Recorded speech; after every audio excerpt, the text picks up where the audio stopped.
everyone, welcome to 12th lecture of class 12 session 2020-21. Today I will discuss about very vital process of sexual reproduction in flowering plant, that is pollination.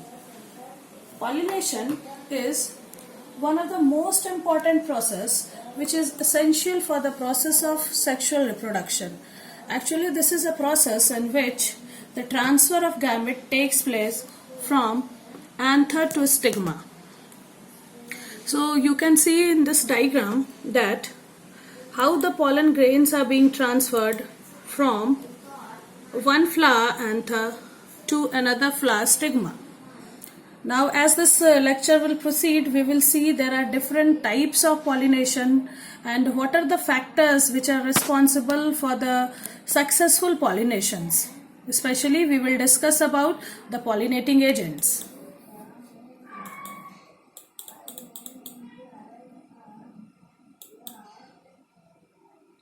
Now see, here is the definition of pollination. Pollination is actually the transfer of pollen grain from anther to stigma. From anther, this anther is the male reproductive part of flower. So the male gamete, that is pollen, are being produced in the anther, and these pollens are being transferred from this anther to stigma, and this process is known as pollination. Now, we will see broadly we classify this pollination into two types, that is self-pollination and cross-pollination. Now, as far as self-pollination are concerned, self means what? Within the same flower. So, or within the same plant. So, if the pollen are from the anther of same flower or from a flower to the another flower of same plant transfer from the to the stigma of the same flower or the flower of the same plant, then this type of pollination is known as self-pollination. So this self-pollination is also being classified into two types. First one is autogamy. Auto means self. So this is very much clear that in autogamy, the transfer of pollen grain takes place from anther to the stigma of same flower. One thing is very important, that is for the process of this autogamy, the flower must be bisexual. So in case of bisexual flower, what happened that male and female both gametes are present in the same flower. So the transfer of gamete is very easy. Now another type of pollination, example of self-pollination is ganetogamy. We can understand this ganetogamy by this diagram also. What happened in case of ganetogamy? The pollens are being transferred from the anther to the stigma of another flower. But this another flower will also lie on the same plant. So there is no any difference in the genetic makeup of the pollen of the flowers. So this is also an example of self-pollination.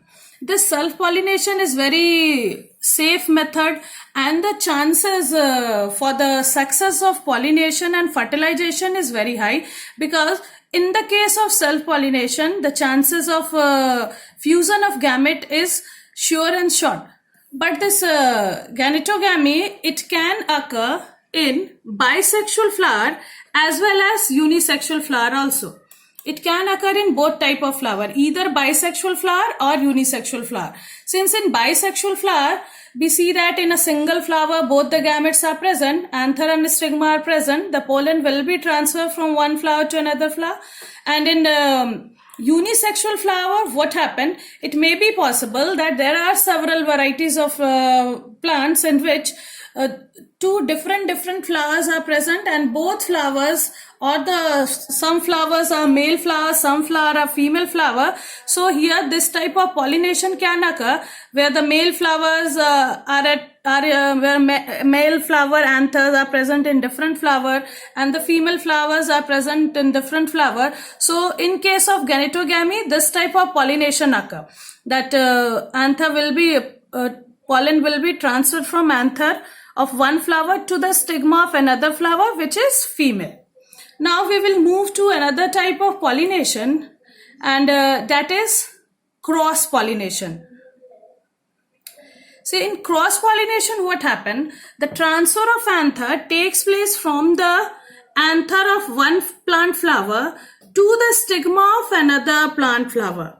Here, the genetic makeup of the pollens are different, means gametes are different. So, this is known as cross-pollination. Now, this cross-pollination is also of two types. First one is known as xenogamy or allogamy. That is, xenogamy or allogamy, that is, in xenogamy what happened? The transfer of pollen takes place from the anther of one flower. From the anther of one flower of one plant to the stigma of another flower of another plant of the same species. So here the genetic transfer is also being taking place. So the genetic difference will be more as compared to the self-pollination. But one thing is very important, that for the self-pollination, certain agents are not very much required, but in cross-pollination, the pollinating agents are required. And these pollinating agents are air, water, insects, birds, animal. So according to this pollinating agent, that whether the pollinating agents are biotic agent or abiotic agents, the flowers are developed like that.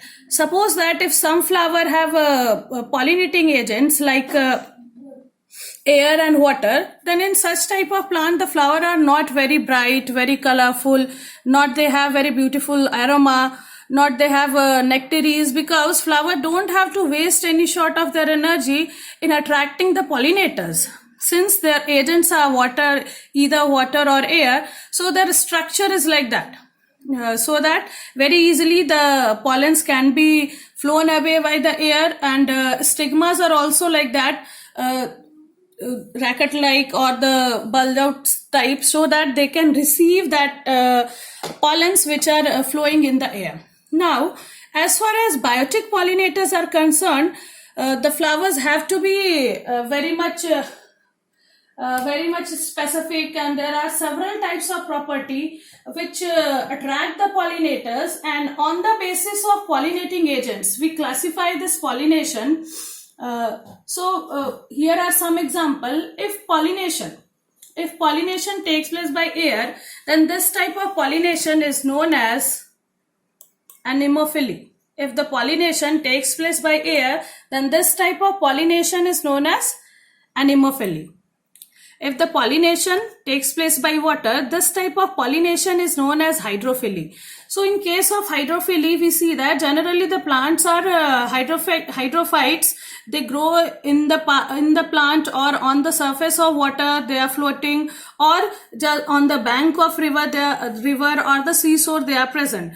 So in these type of hydrophilic pollinating plants, the pollen grains which they produce, they either float on the surface of water, or they can even move inside the water and grow to the female flower for the process of pollination. Now come biotic pollinators. So if pollination takes place by insect, this is known as entomophily. That some examples of this entomophily plants or the insects like honeybee, flies and all, they are attracted by the flowers, nectaries, their aroma, and when they used to go for the nectars, accidentally or unknowingly they accomplish the process of pollination. Now if the pollination is taking place by bird, then this type of pollination is known as ornithophily. The best example of bird which accomplishes this type of pollination is hummingbird. The structure of beak of hummingbird is very thin and elongated. So, the flower, the structure of flower is like that. The whole nectaries are present at the basal region, and a cup-like structure is there. So, for taking the nectar, when birds insert their beak, unknowingly they accomplish the process of pollination also. Now the next is, if the pollination is taking place by animals like monkey, elephant, then this type of pollination is known as zoophily. For example, in case of Rafflesia, which is the largest known flower, the pollinating agents are elephants. So this is also an example of zoophily. Now if the pollination is taking place by bats, then this type of pollination is known as Question: petrophily, pollination by bat. Now, if the pollination is taking place by ant, then this type of pollination is known as meracmophily. Now, the last one is if the pollination takes place by snails. Generally, the plants which are present at the water areas like that, they are known as malpophily. So these are all about the different types of pollination on the basis of their pollinating agent. In next video, I will discuss the process of fertilization in the flowering plants, and double fertilization and triple fusion will also be discussed. Thank you for watching the video.